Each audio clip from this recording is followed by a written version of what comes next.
नमस्कार दोस्तों, मेरा नाम है आशुतोष मानके और आप देखना शुरू कर चुके हैं डायनामिक इम्पल्शन। आज के इस वीडियो में हम बात करेंगे 1 जनवरी 2024 के करंट अफेयर्स की। और अब जब आपने वीडियो की थंबनेल पर क्लिक करते हुए वीडियो देखने की शुरुआत करी दी है तो अंत तक ही जुड़े रहिएगा, क्योंकि ज्ञान को कभी भी अधूरा नहीं छोड़ना चाहिए। एक विशेष बात, आज 1 जनवरी 2024 है। 1 जनवरी 2024 नए साल की शुरुआत है। आप सभी को ढेर सारी शुभकामनाएं नव वर्ष की हमारी पूरी टीम की ओर से।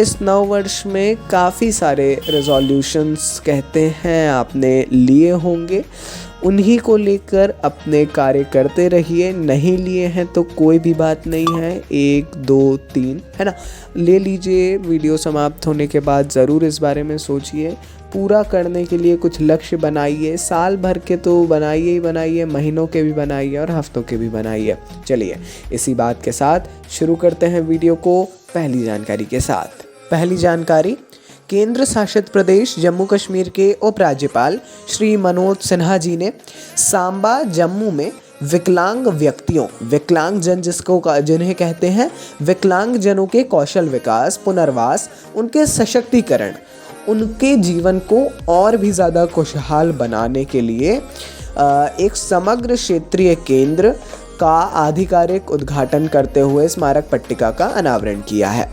देखिए, जम्मू कश्मीर में जो है वहाँ के विकलांग व्यक्ति, दिव्यांग जन जिन्हें कहा जाता है, इनके लिए जो है वहाँ पर स्पेशली यहाँ पर समग्र क्षेत्रीय केंद्र बनाए गए हैं। यहाँ पर इनका कौशल विकास किया जाएगा, विभिन्न चीज़ें इन्हें सिखाई जाएंगी जिससे ये अपने जीवन को और भी ज़्यादा बेहतर बना पाएँ। आगे बढ़ते हैं, अगली जानकारी। केरल के मुख्यमंत्री पिनाराई विजयन जी ने हाल ही में केरल सार्वजनिक उद्यम चयन और भर्ती बोर्ड का उद्घाटन किया है, जो सार्वजनिक क्षेत्र इकाइयों मतलब PSU जिसको कहते थे, इनकी भर्ती प्रक्रियाओं में पारदर्शिता और दक्षता बढ़ाने की दिशा में एक महत्वपूर्ण कदम है। केरल में अभी तक ये नहीं था। PSU में ध्यान देने के लिए एक अलग ही बॉडी का यहाँ पर उद्घाटन किया गया है ना। केरल सार्वजनिक उद्यम बोर्ड इसका नाम है। ये PSU जो होते हैं, सार्वजनिक क्षेत्र इकाइयाँ हैं, इनकी भर्ती प्रक्रियाओं पर जो ये ध्यान देंगे, पूरा उसको रेगुलेट करेंगे, एग्जामिनेशन से लेकर के भर्ती तक, है ना। ज़रूर पढ़ना चाहिए आपको इस बारे में। अधिकतर राज्यों में देखने को आपको मिलेंगे, केरल में नहीं था, अब केरल में भी इसको शुरू कर दिया गया है। आगे बढ़ते हैं, देखते हैं अगली जानकारी को। रक्षा सचिव श्री गिरिधर अरमाने ने बेंगलुरु कर्नाटक में हिंदुस्तान एरोनॉटिक्स लिमिटेड HAL के एरो इंजन अनुसंधान और विकास केंद्र में एक नई डिज़ाइन और परीक्षण सुविधा का उद्घाटन किया है। देखिए, HAL जो है, इसके एरो इंजन अनुसंधान और विकास केंद्र का उद्घाटन हाल ही में बेंगलुरु में किया गया है। ये परीक्षण सुविधा है और यहाँ पर इसकी एक नई डिज़ाइन है ना। ये बेंगलुरु में शुरू किया गया है, काफ़ी इम्पोर्टेंट है। एक्चुअली HAL का कुछ भी कार्य शुरू हो, ऐसे कुछ कंपनीज़ हैं, ये काफ़ी बड़ी बात कहलाती है। आप लोग समझते हैं, इतना मेरे को ज़्यादा बताने की शायद आवश्यकता भी नहीं है ना। रक्षा सचिव ने अगर उद्घाटन किया है तो आप समझ सकते हैं। चलिए आगे बढ़ते हैं। प्रधानमंत्री नरेंद्र मोदी जी ने एडमिरल्स के एपोलाइट्स, अगर आप लोग जानते होंगे एपोलाइट्स को, तो ये के लिए नए डिज़ाइन का अनावरण किया है। रैंक जो होती है उसको रिप्रेजेंट ये करते हैं। भारतीय नौसेना के भीतर रैंकों का नाम बदलने की भी घोषणा की है ना। ये 2 कार्य किए गए हैं। पुनः डिज़ाइन किए गए एडमिरल्स के एपोलाइट्स अतीत से एक प्रतीकात्मक प्रस्थान का प्रतीक है, जिसमें अष्टकोण केंद्र में है। इमेज आप लोग देखेंगे, अगर यहाँ पर पॉसिबल होगा तो हम लगा देंगे, अन्यथा आप लोग ज़रूर इमेजेस को देखिएगा। वीडियो समाप्त होने के तुरंत बाद ज़रूर जाके देखिएगा, आपको समझ में आएगा कि हम किस चीज़ की बात कर रहे हैं। आप लोग उससे जो है समझ जाएंगे अच्छी तरीके से। आगे बढ़ते हैं, अगली जानकारी।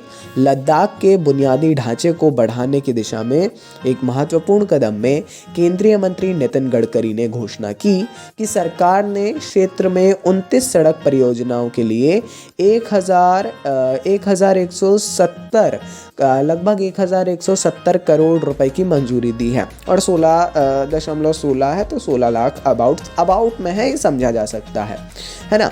लेकिन आप लेके चलिए कि 1170 करोड़ रुपए की मंजूरी दी है 29 सड़क निर्माण के लिए, 29 सड़क परियोजनाओं के लिए। इससे आप समझ सकते हैं 29 सड़कों में इतना कर रहे हैं, और ये छोटी सड़कें नहीं हैं। आप समझ सकते हैं कितना एक विकास की बात है। इस विकास का उद्देश्य क्षेत्रफल के मामले में सबसे बड़े केंद्र शासित प्रदेश और दूसरे सबसे कम आबादी वाले लद्दाख के सामने आने वाली कनेक्टिविटी चुनौतियों का समाधान करना है ना। लद्दाख में काफ़ी समस्या थी इन सारी चीज़ों से, और अब जो है हम देख पाएंगे कि अब केंद्र शासित प्रदेश इसमें काफ़ी ध्यान दे रही है। चलिए आगे बढ़ते हैं अगली जानकारी की ओर, शायद ये अंतिम जानकारी है। United liberation front of Assam, अगर आपने इसका नाम अभी तक नहीं सुना है सो सुन लीजिएगा, सुन मत लीजिएगा, पढ़ भी लीजिएगा थोड़ा सा।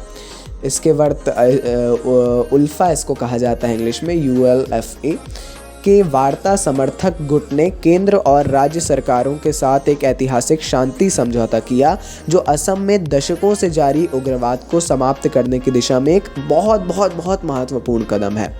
उल्फा का नाम आपने अगर सुना होगा, अगर आप न्यूज़पेपर वगैरह पढ़ रहे हैं, 1 साल भी से अगर पढ़ रहे हैं तो इसका नाम सुना होगा। हिंसा को त्यागने और संगठन को ख़त्म करने की उल्फा की प्रतिबद्धता शांति के माहौल को बढ़ावा देने वाले समझौतों का एक महत्वपूर्ण पहलू है। अक्सर आप देखते होंगे उल्फा के द्वारा विभिन्न अलग अलग मांगों को लेकर जो है हिंसा की जाती थी, लेकिन अब इस संगठन को ख़त्म किया जा रहा है। गृह मंत्री अमित शाह जी के सामने एक समझौते पर हस्ताक्षर किए गए हैं। काफ़ी अच्छी बात है ये। चलिए, ये थी आज की इस वीडियो की अंतिम जानकारी। कोई भी कन्फ्यूज़न हो आपको किसी भी टॉपिक से रिलेटेड, कमेंट सेक्शन में पूछ सकते हैं।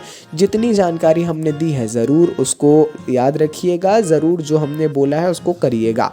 बाकी मिलते हैं अगले वीडियो में। नमस्कार, डायनामिक इम्पल्शन।